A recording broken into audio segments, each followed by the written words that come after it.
Alhamdulillahirrahmanirrahim, Masya Allah, Tabarakallah, terima kasih. Masih bersama kami dalam Damai Indonesiaku. Di segmen 1 tadi pemirsa kita telah mendengarkan tausiah dan juga bagaimana jawaban dari guru-guru kita Ustadz Hilmi Firdausi. Bagaimana sikap dan juga perilaku orang tua yang baik terhadap anak menurut Al-Quran. Nah, di segmen ini pemirsa kita akan mendengarkan kisah teladan orang tua sebagaimana dicantumkan dalam Al-Quran bersama guru kita Ustazah Mu'awana. Silakan Ustazah. Bismillahirrahmanirrahim. Assalamualaikum warahmatullahi wabarakatuh.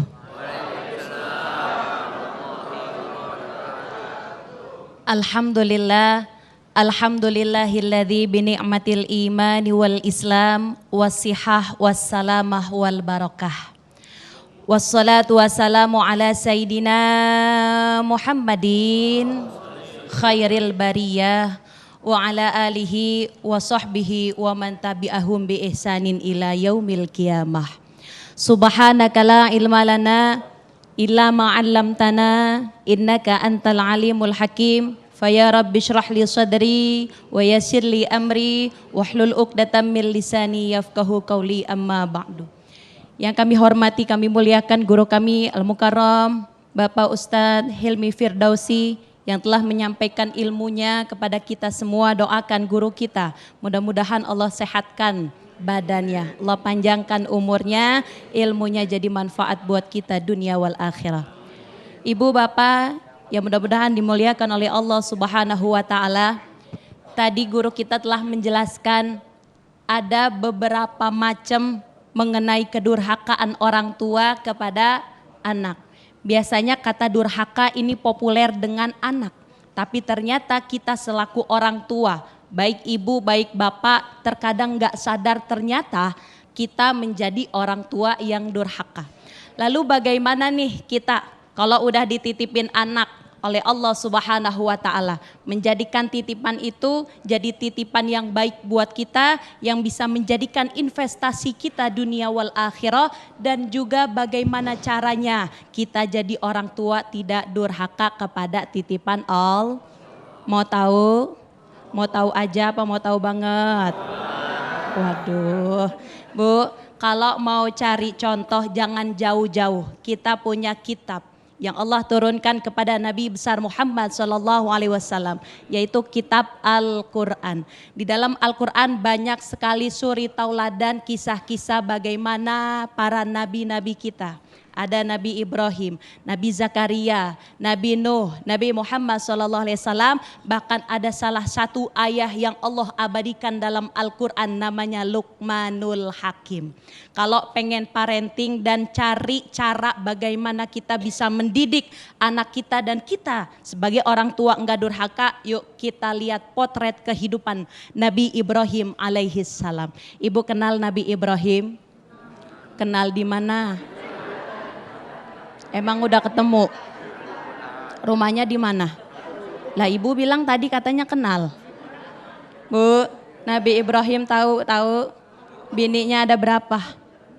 Bininya ada berapa? Tadi katanya kenal ya Ustaz. Kalau kenal tahu dong.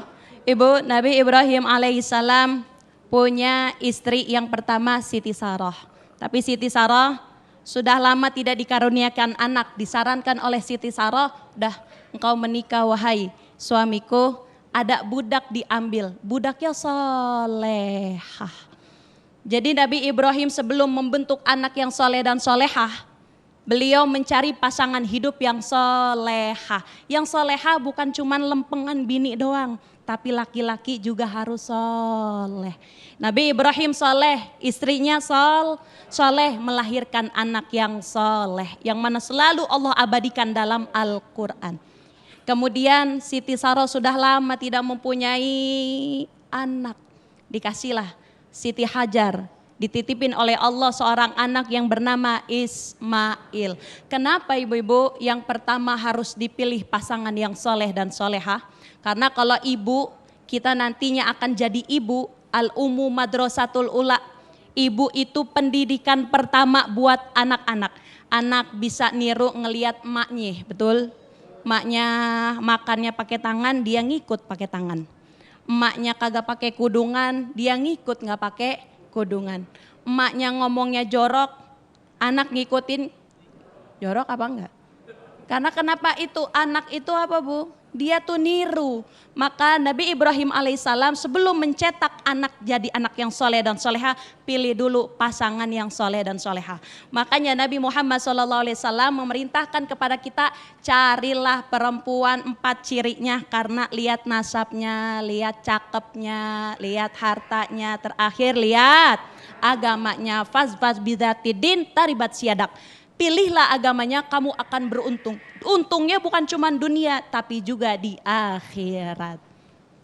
Lalu yang kedua ibu-ibu dan bapak-bapak, bagaimana Nabi Ibrahim ketika sudah mendapatkan pasangan yang soleh dan soleha, Nabi Ibrahim punya gelar Khalilullah, kekasihnya Allah. Logika kita, kalau udah jadi kekasih Allah, pasti Allah akan titipin anak yang benar-benar, betul gak?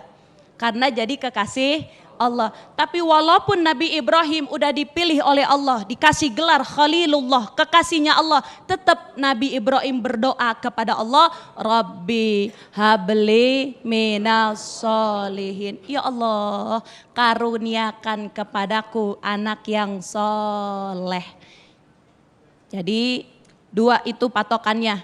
1, cari pasangan dulu. Pasangannya udah cakep bener. Anak belum dilahirkan, doa. Siapa yang doa? Bapaknya doa.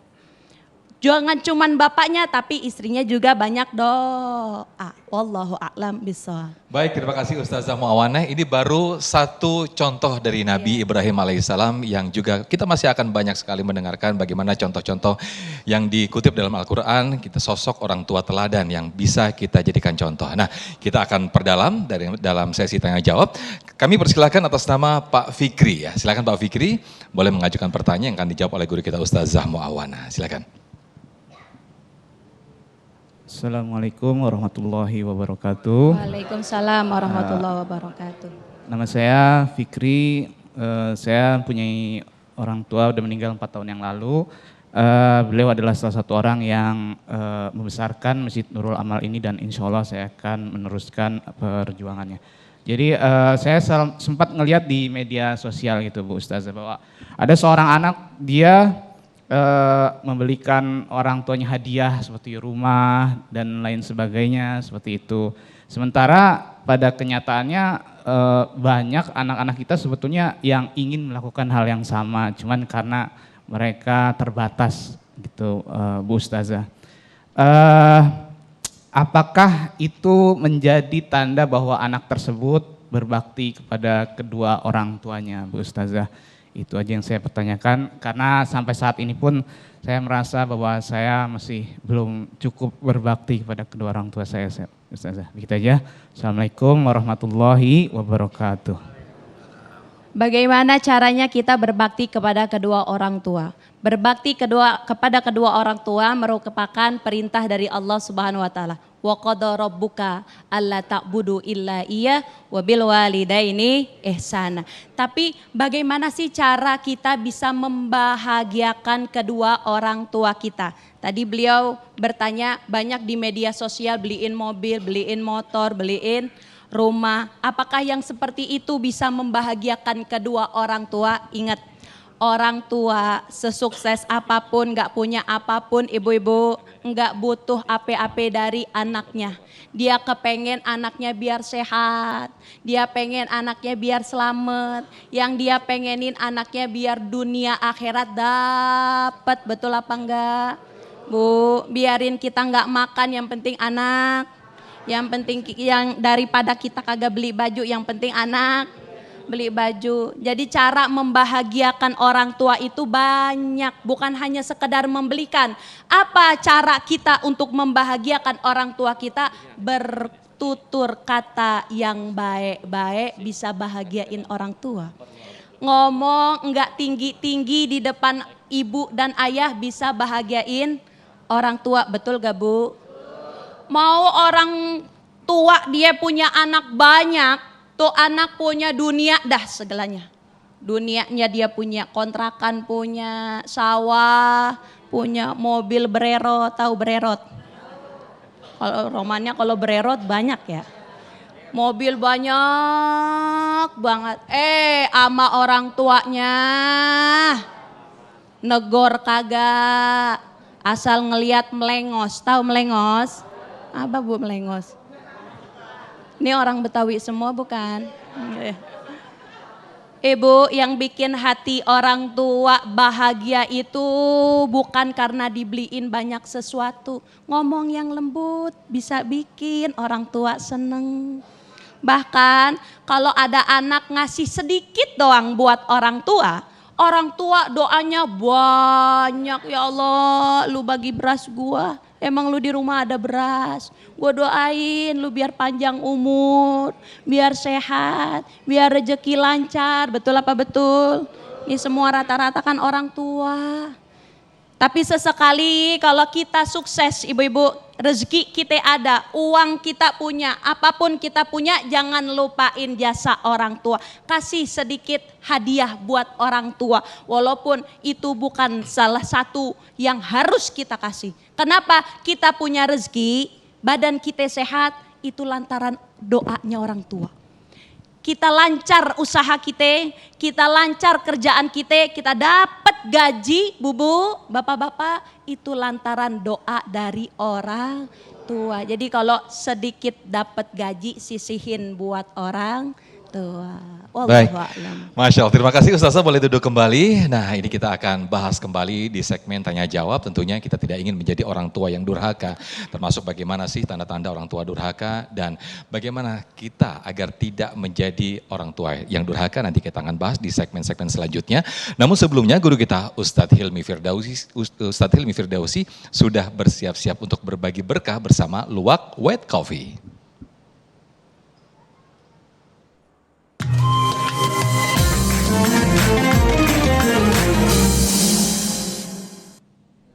Assalamualaikum warahmatullahi wabarakatuh. Jamaah, insya Allah kali ini saya akan berbagi berkah bersama Luwak White Coffee. Jamaah yang beruntung insya Allah nanti menjawab pertanyaan saya terkait tema kita hari ini akan mendapatkan hadiah uang 1 juta rupiah dari Luwak White Coffee tapi dipotong pajak. Mau? Ya, saya akan menunjuk siapa jamaah yang bisa menjawab. Setelah nanti saya sebutkan pertanyaannya ya. Ini pertanyaan disimak baik-baik. Sebutkan salah satu tanda orang tua yang durhaka. Silakan. Yang dekat lu nih, silakan Mbak. Silakan. Ada mic-nya, baik. Ya.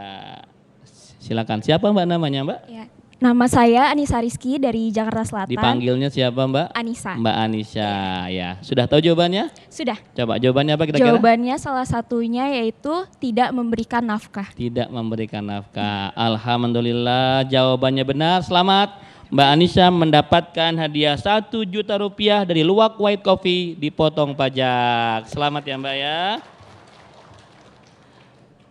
Ya. Baik, alhamdulillah, terima kasih pemirsa. Jangan kemana-mana, tetap di Damai Indonesiaku. Kita akan kembali setelah yang satu ini.